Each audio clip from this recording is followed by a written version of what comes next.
শনিবার রাতে Copa del রের ফাইনালের দুর্দান্ত জয়ের পর নিজের আনন্দ লুকাতে পারেননি কোচ হ্যান্সি ফ্লিক। জার্মান এই কোচ ২-১ গোলে দল পিছিয়ে যাবার পর ঘুরে দাঁড়িয়ে যেভাবে অতিরিক্ত সময়ে ৩-২ গোলের চ্যাম্পিয়ন হয়েছে তাতে দারুণ খুশি।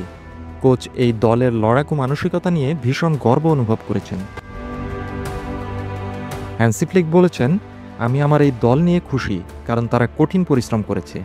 যেভাবে তারা লড়াই করেছে তা ছিল সত্যি অসাধারণ। যেভাবে তারা ফিরে এসেছে সেটা দারুণ ছিল। আমি আমার এই দল নিয়ে ভীষণ গর্ব অনুভব করছি। হ্যান্সি ফ্লিক আরও বলেন, রিয়াল মাদ্রিদকে হারিয়ে এল ক্লাসিকো জিতে একটা কাপ জেতা সবসময় খুব স্পেশাল।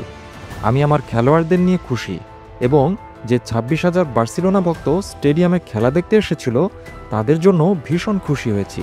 তারা এই টাইটেলের দাবিদার। নিজেদের পরবর্তী টার্গেট নিয়ে জার্মান কোচ হ্যান্সি ফ্লিক বলেন, এখন আমরা এই চ্যাম্পিয়ন কাপ নিয়ে সেলিব্রেট করব।